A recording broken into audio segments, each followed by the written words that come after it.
श्री ऋषभदेव उवाच नायं देह भाजांग निलोके कष्टान कामान अर्हते वीर भुजांग जी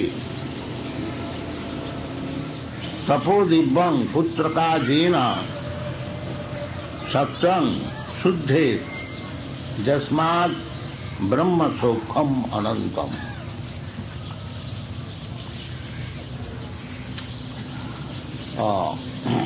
ऋषभदेव जो कि महाराज भरत के पिता थे, महाराज भरत जिसका नाम से ये पृथ्वी को भारतवर्ष कहा जाता है, उनके पिता ऋषभदेव भगवान का अवतार, वो अपना पुत्र को सब उपदेश दे रहे थे रिटायर करने का पहले सबको रिटायर करते थे, राजा हो, विशेष करके ब्राह्मण क्षत्रिय वैश्य, विशेष करके ब्राह्मण क्षत्रिय रिटायर करते। आजकल जैसा रिटायर कोई नहीं कर रहे हैं, ये वैदिक सिस्टम नहीं है। वैदिक सिस्टम है वर्णाश्रम। जो चीज हिंदू धर्म नाम से चलता है वो आजकल हज पच हो गया। असल चीज है वर्णाश्रम धर्म, और वो वर्णाश्रम धर्म का उद्देश्य क्या है? भगवत भजन, विष्णु आराधते, वर्णाश्रमचारवता पुरुषेण परपुमान् विष्णु आराधते न अन्य तत्रोष कारणम। द होल सिविलाइजेशन सभ्यता वैदिक सभ्यता है, इसका उद्देश्य है विष्णु आराधन, विष्णु आराधते।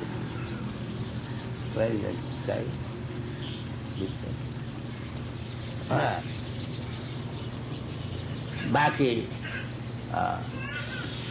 मुश्किल है कि न ते विदु साथ गतिं ही विष्णु, ये सब जानते नहीं जिसको साथ गति किधर होनी चाहिए।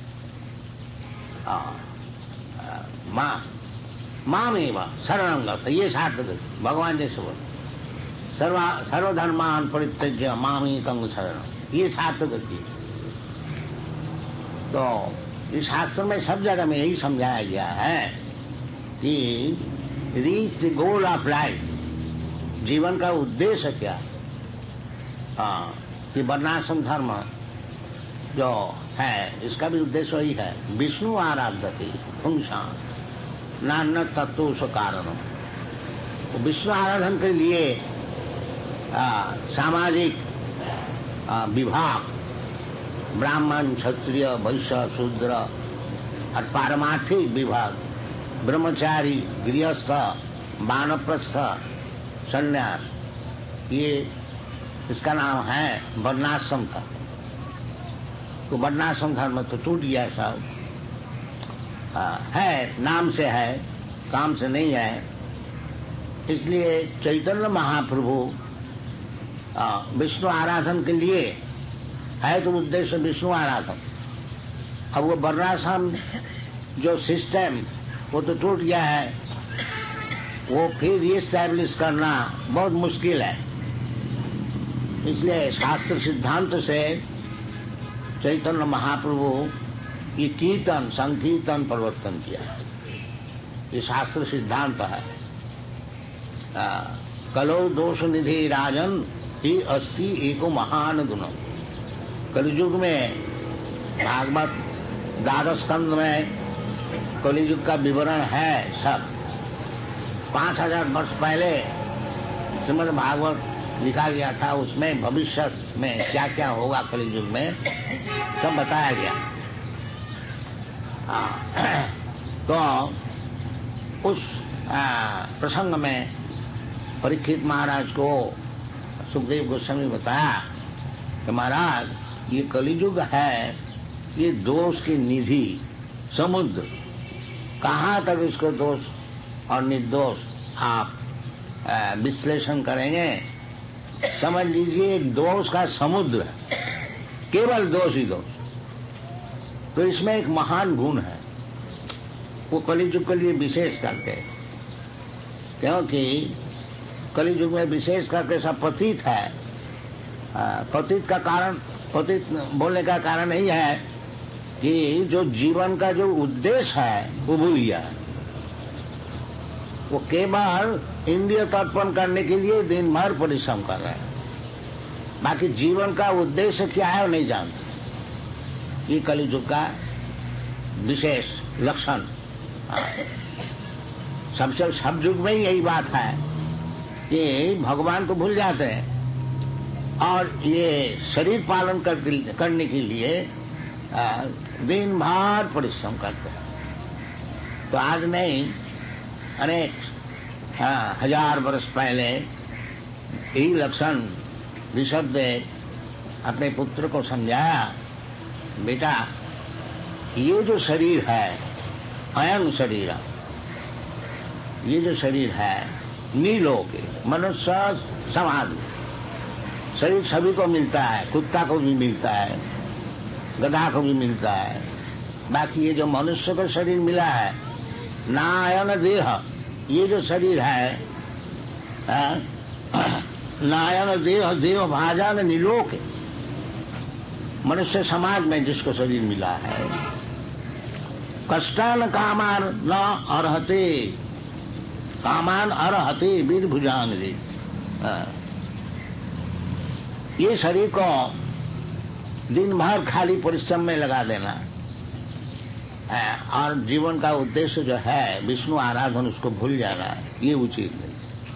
ये बहुत दिन पहले समझा ना अर्थ, क्योंकि ये जो शरीर का साधन आहार निद्रा भय मैथुन, कुछ खाने को चाहिए, कुछ सोने का जगह चाहिए, आहार निद्रा, और भय से कुछ व्यवस्था करनी चाहिए,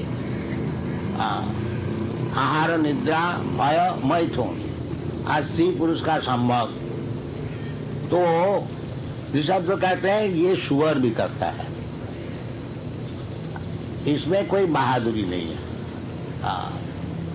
वीरभुजा विशेष करके बताया, वीरभुजा, वीरभुजा, वीर का अर्थ होता है मैला, और जो मैला खाने वाला जो है सुअर, वो भी दिन भर परिश्रम करते हैं। इसीलिए कहाँ खाने का चीज है, कहाँ सोने का चीज है, और कहाँ स्त्री संभोग करने का व्यवस्था है, और कहाँ भयभीत से बचना है, इसके लिए नहीं। हाँ, ये तो जानवर भी करता है, सुअर तक बता दिया वीरभुजा।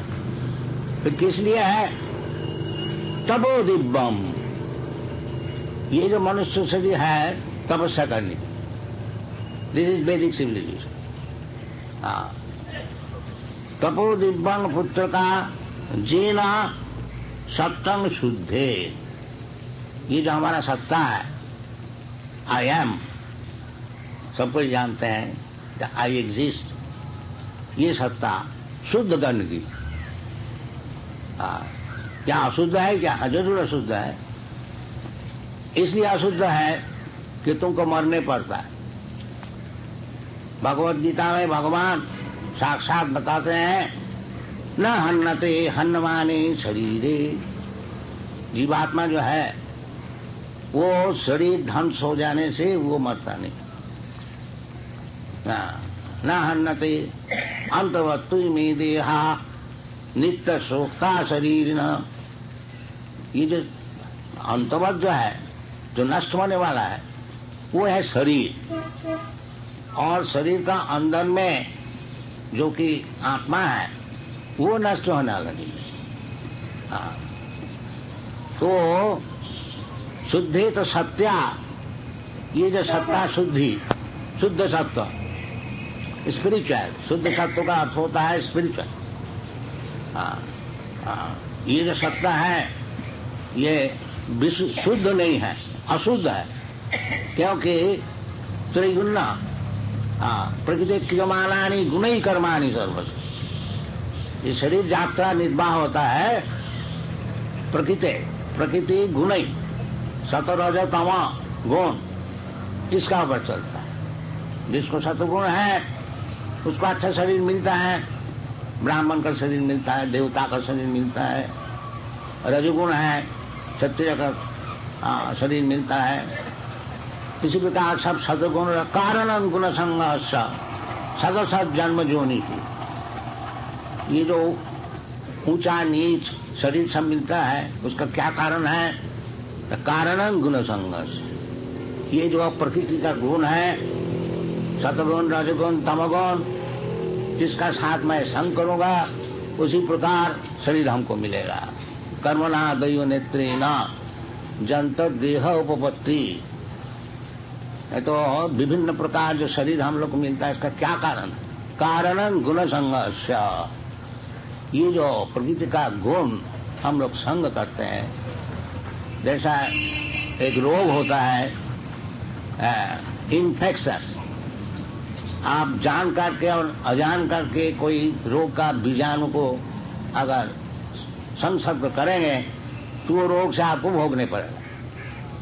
इसी प्रकार कारण गुण संघर्ष, जैसे जैसे गुण से हम संग करेंगे उसी प्रकार हमको शरीर मिलेगा। तो शरीर चाहे ब्राह्मण का शरीर मिले और चाहे देवता का शरीर मिले और जो कुत्ता का शरीर मिले और नीच शरीर मिले, अंत वक्तु में देहा, ये सब अंत होने वाला है। और भगवत गीता में स्वयं भगवान पहले ही बता रहे हैं, तथा देहांतर प्राप्ति देहिनस्मिन् यथा देहि कौमार यौवन जरा, तथा देहांतर प्राप्ति। देहांतर होगा। अब किस प्रकार देहांतर होगा, आगे जाकर के हमको क्या शरीर मिलेगा, ये सब हम लोग नहीं जानते। यद्यपि शास्त्र में सब कुछ बताया गया है, जो जैसा तुम शरीर चाहते हो ऐसा मिल जाएगा। इस प्रकार साधन करो।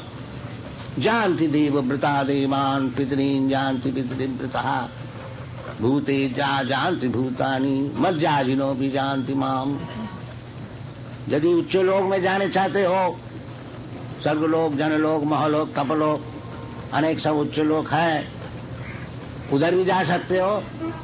जानती देव व्रता देवान, पितरी लोग जा सकते हो, पितरीन जानती पितृव्रता भूते जानती भूतानी। और यदि इधर ही रहने चाहते हो वो भी हो सकेगा। और मज्जाजिनोपि जानती मां। और अगर भगवान का पास जाने चाहते हो तो भगवत भजन कर लो। सब चीज खुला हुआ है। जैसा हम लोग चाहते हैं, यथेच्छसि तथा कुरु। भगवान अर्जुन को बताया कि तुमको सब बता दिया, अब तुम इसको सोच करके विवेचन करके जैसा चाहते हो ऐसा करो। तो सब हमारा ही हाथ में है। हम देवलोक में जा सकता हूँ, पितृलोक में जा सकता हूँ, इधर भी रह सकता हूँ, और यदि चाहे हम तो भगवान का पास जा सकता हूँ। ये सब चीज शास्त्र ने बताया किस तरह से जा सकेंगे। तो वही चीज ऋषभ देव बता रहे हैं कि ये जो मनुष्य शरीर मिला है ये जंक्शन है, तुम जैसे चाहते हो आगे जाकर के मिलेगा। क्योंकि देहांतर तुम्हारा तो हो गई। तथा देहांतर प्राप्ति धीरस्तत्वमयीयते। जो बुद्धिमान है, धीर है, वो बहुत जल्दी समझ जाता है जहाँ देहांतर होता है। जो महामूर्ख होता है वो देहांतर क्या समझता ही नहीं। आजकल ये एजुकेशन है। महामूर्ख, बड़े बड़े सब यूनिवर्सिटी प्रोफेसर महामूर्ख सब देहांतर समझता है। वो लोग कहते हैं स्वामी जी ये शरीर जब मिट जाता है सब मिट गया। बड़े बड़े लीडर लोग, बड़े बड़े सब प्रोफेसर, एजुकेशनिस्ट, वो देहांतर क्या है नहीं समझते।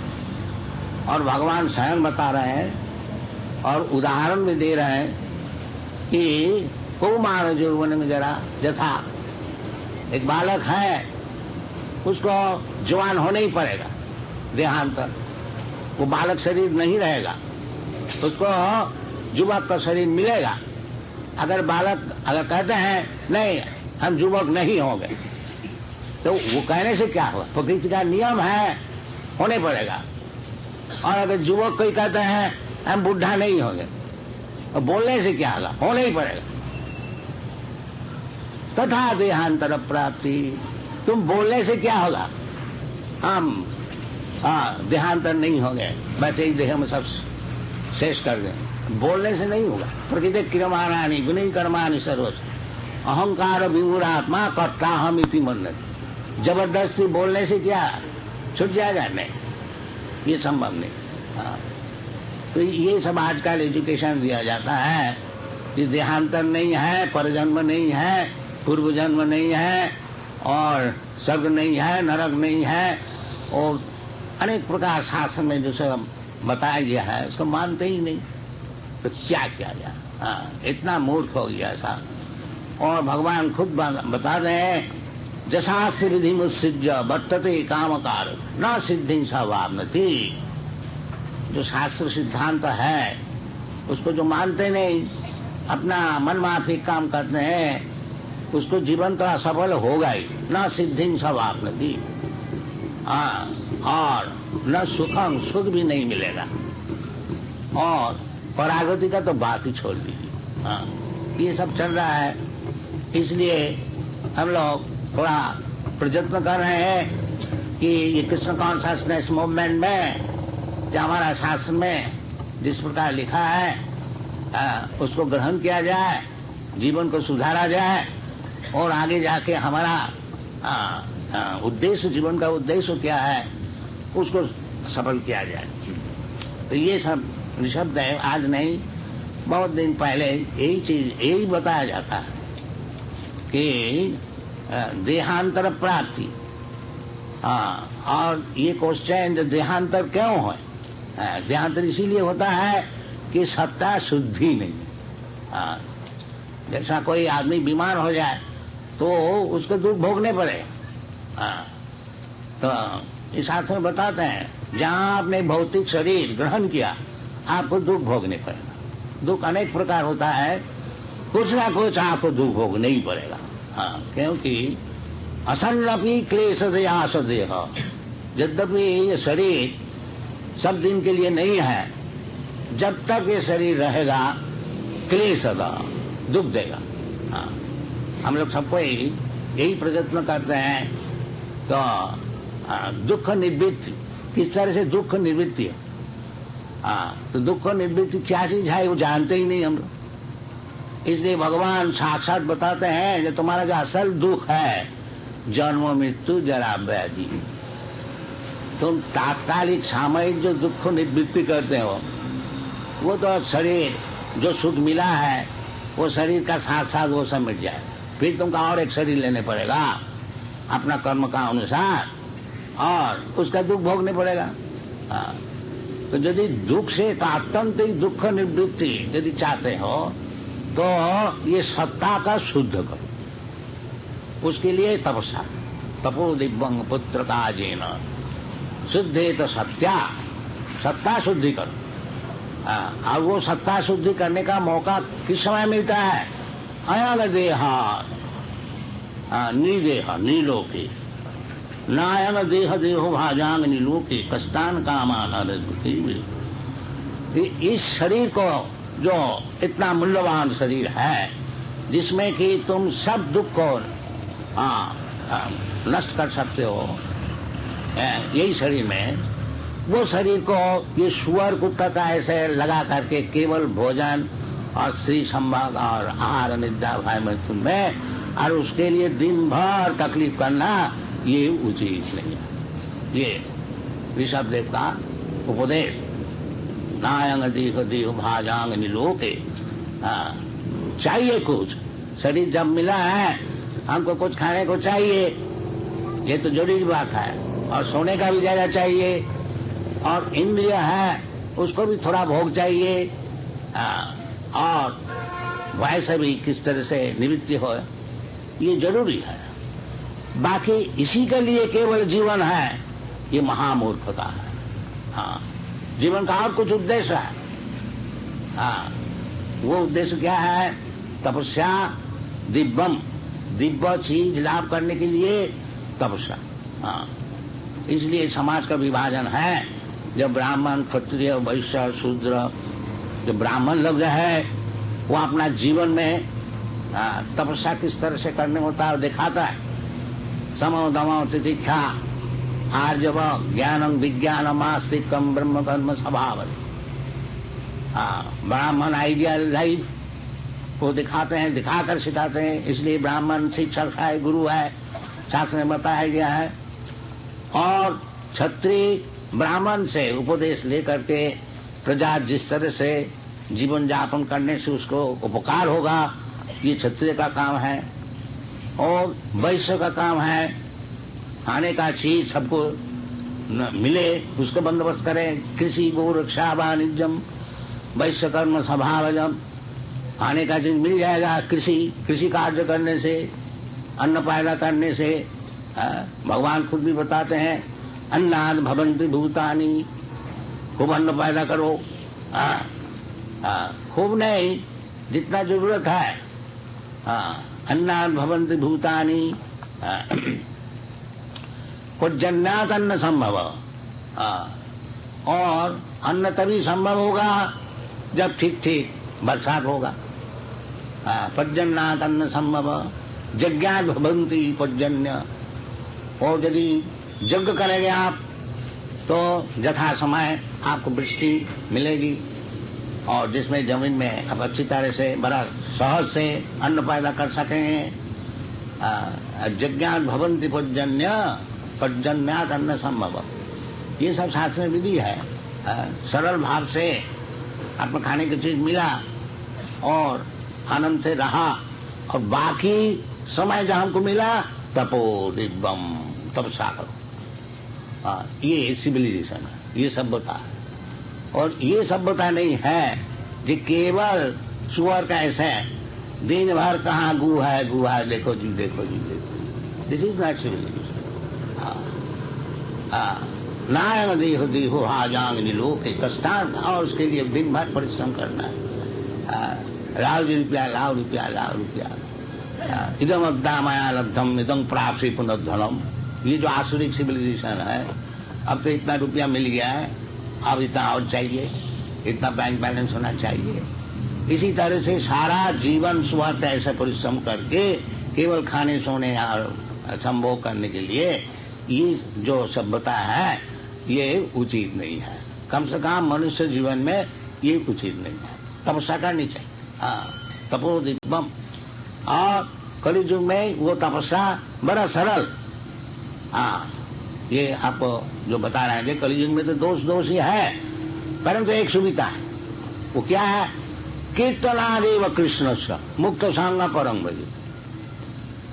केवल भगवान कृष्ण का नाम कीर्तन करने से वो मुक्त संग हो जाता।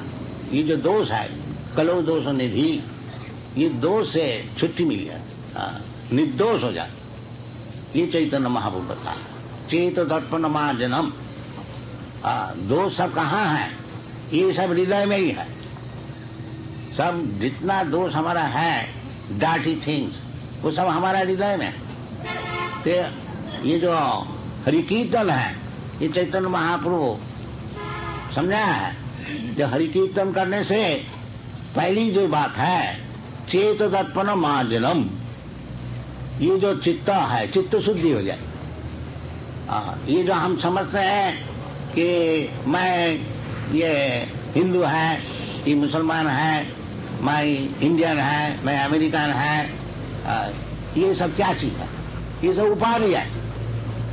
असल जो है हम अहं ब्रह्मास्मि, ये असल परिचय है। ब्रह्मभूत प्रसन्नात्मा न सोचती न कांक्षति। सब शास्त्र में बताया गया है बड़ा सरल भाव से। तो इसके लिए परिश्रम करना चाहिए और उसके लिए थोड़ी सी तपस्या करनी चाहिए। अब देखिए इसका प्रमाण स्वरूप ये जो यूरोप अमेरिका में सब ग्रहण कर रहे हैं, उसके लिए कुछ तपस्या कर रहे हैं। क्या तपस्या? 4 चीज। No illicit sex, no meat eating, no intoxication, no gambling. 4। जैसा हम ये चौकी में बैठे हुए हैं, इसको 4 पहिया है। इसी प्रकार पापमय जीवन जो है उसको 4 पहिया यही है कि इलिसिट सेक्स और मांसाहारी भक्षण और जुआ खेलना और नशा भांग करना। बस ये कलियुग में यही चीज फैला हुआ है सारा दुनिया में।